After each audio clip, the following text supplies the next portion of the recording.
Homestuck has destroyed more lives than weed ever has, while weed might make you do something like this. So I was thinking, man, what if God is a chick? I mean, it says he in the Bible, but a bunch of old dudes were the only people writing back in the day, so what's to say some of those old dudes weren't just writing whatever shit they wanted God to say?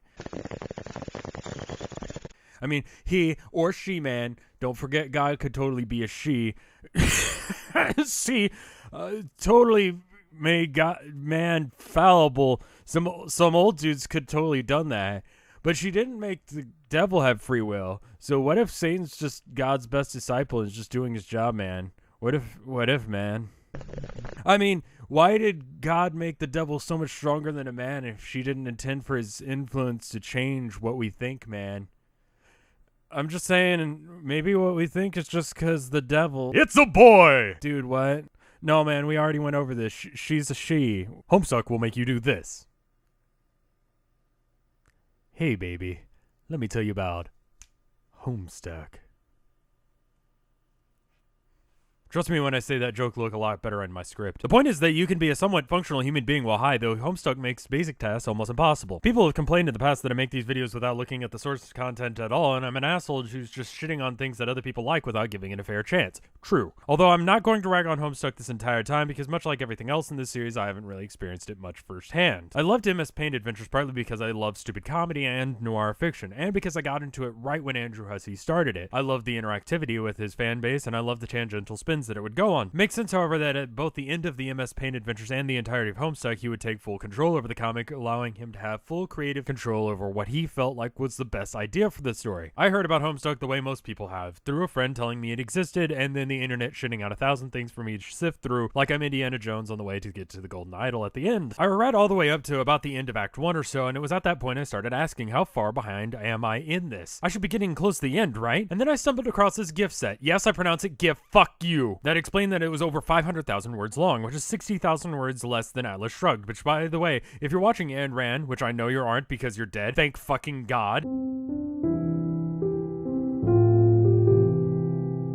If I have the choice to read an unrealistic fantasy novel about sexually repressed people overcoming a perceived adversary, I'll stick to one with orcs. I'm looking at you, Gandalf. I've read better shit on fanfiction.net, with better Mary Sues than any of the ones that are in your shitty books. The point is that just like how I tried to read that piece of trash to figure out what all the hubbub was about and failed, I also failed to read all of Homestuck. You see, as a person with severe dyslexia, the idea of reading over 500,000 words in a poorly formatted chat log is about as appealing as eating a bowl of nails. So I stopped reading it, and before you ask, I know that it apparently gets better after the first act, but since the comic has continued to increase in word count, I'll be fucked if I ever try and read it again, but here are some things I do know about it. A nerdy kid named John Egbert sits down at his computer to talk to his friends who have recently found out about this game called Superb, which has the ability to influence reality. Turns out they fucking suck and fail immediately, which makes them destroy the world. GG, well played. Last time I saw someone complete something that quickly was at EGDQ. What, did you think I was gonna make a premature ejaculation joke? Y'all need to get your heads out of the gutter. Cocker spaniels are not a part of this story, but there are some dogs in it, which gets to a bit of the story that I don't really understand, which is the family trees of any of the fucking characters, because this world ends and somehow restarts the game or something, and they try and do it right this time, except for instead of doing that, they become their own grandparents and talk about the insane clown posse. On a related note, let's talk about character design for a second, because I'm not gonna even try and get anyone's names right. That's what happens when you inbreed to the point that you are your own grandmother or grandfather. You look exactly the same as everyone else in your family, because you are your own family. It's fucking weird, and you can't tell me otherwise. The main characters are the Eggman, Dave Strider, this narcoleptic cat chick, and this goth chick. Eggs is a nerd. Dave Strider is trying too hard to be a cool hipster, and I've been informed that anyone who cosplays as him is a total... I don't know anything about the personalities of the other two, but suffice to say that they probably do more than the other two, because the amount of fan art for the goth chick is insane. Also, spoiler, she marries a troll. In related news, in this universe there are literal internet trolls who have a very complex society and in government probably. This is mostly based around the fact that they have no real parental structure, but instead have a strange monster that looks after them. The trolls pull rank on each other based on the color of their blood, ranging from I don't know to I don't care. These trolls give the main character shit while trying to help them not fuck up the game this time like their parents did, and probably their grandparents the time before that, which means that they've actually fucked up twice. Everyone in this story is fucked up at least twice at this point. Much like everything else that the trolls do, they have a very complex system of dividing up their feelings for each other. I had this explained to me by one of the streamers on Vinesauce, Jen, once, but I totally forgot most of this information. This chart has love, hate, would fuck, wouldn't fuck, and leaves room for hate fuck and friend fucks. This is represented by the playing card suits. Anyways, some trolls are more important than others. I know that one drinks Fago and is a useless juggalo, one gets angry all the time, is called Kakarot and is a total shitter, and another one has a huge horse cock. That last one may not be canon, but the amount of Homestuck smut that has mercilessly attacked my eye holes since it came out has left that image in my head for the rest of time. Every troll and some humans are identified with an astrological sign which is separate from their name. Every troll also has a typing quirk which involves a constant theme of them mangling text like an early 2000s elite hacksaw or anything that world-famous artist Raymond Pettibon has ever tried to tweet. Speaking of art, I'll give credit where credit is due. The art in this comic has gone from okay to amazing in a very short amount of time, relatively speaking. This is a webcomic, so a lot of experimentation can be done as far as the form, and demands for faster and faster content is insane. So when you sit back and actually look at the quality of the content over the amount of time they actually had to develop it, is actually really impressive to see what he was able to accomplish. I believe that these changes were possible due to the fact that Toby Fox was brought on and apparently locked in Andrew Hussie's basement while working non-stop on animated portions and several other parts of the webcomic. I have to assume that meetings between Andrew and Toby went something like this. Hey, Animation Gremlin. It's Toby, sire. Animation Gremlin, how's that huge fight scene going? It's almost complete. Oh, okay, well, can you change the purple machete to a green chainsaw? I feel like green chainsaws are really in with the kids right now. I'd have to reanimate the whole thing, sire. It could take days, weeks, or we need to get that fight up and out the door. Tumblr is getting really angry and drawing all sorts of weird porn to compensate for how much I'm blue-balling them right now. Well, how soon do you want it? Tomorrow at 3. I don't think it can be done. I have to redo all the tweening and come up with a new concept art for this chainsaw. I'm hearing a lot of excuses and not a lot of solutions. I'm sorry, sire. Just get it done. Sir, wait, I'm very hungry. Here's some spaghetti. I'll give you more once it's done. Thank you, sire. Get to work.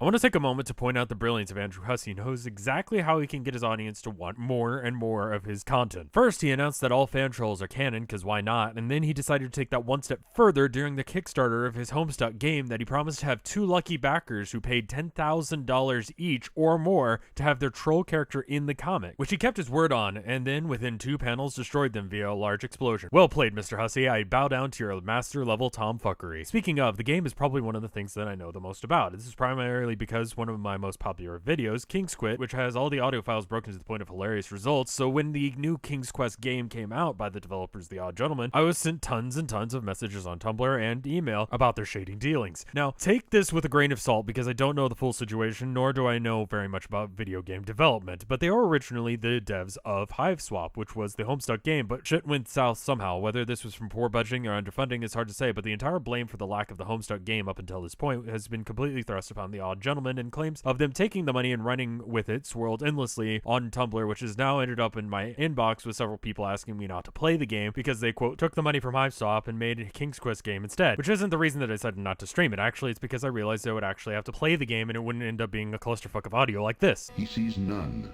The harpies are Grayan, vicious creatures whom Grayan could never. I'll take care of you, Cedric. Here's some random things that I should mention, but don't know enough about to be able to explain them. Squiddies, these weird dragon things, this green guy who I think is the bad guy, and sweet bro hella Jeff. Speaking of it keeps happening, I constantly fuck up the basic parts of the story in the series, and mainly because I just don't do any research on the subject. I just let the series write itself based on wild assumptions and the osmosis of the zeitgeist that is around it. Sort of how I wrote every paper for school. To fill in any remaining gaps, I asked the 2 people that I know who have actually read the entire thing, Mentaljen and Imakuni, both streamers on Vinesauce with me and a bunch of other jackasses, to tell me something they know about. They both have fan trolls, so they know what they're talking about. I'm not going to give them a lot of time to explain this because why would I ever want to actually look into what I'm doing? Why would I ever want to know anything about the subject I'm talking about? I just let words come out of my mouth until it seems like it's appropriate to stop. Here's their response based on the limited amount of time that I actually spent asking them questions about Homestuck. I decided to do this in the only way that seems fitting for a Homestuck video, and that is a long, lengthy conversation via an IRC chat. In this case, I decided to use Discord instead.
There you go. Now I know those things, although I'm recording this in advance so they won't be in the video. Hey, thank you so much for watching. Let me know what I got right, let me know what I got wrong, and let me know what you want me to cover next in the comments so that way I can improve this series and continue to be shit at my job. Thank you so much for watching, and I'll see you next time.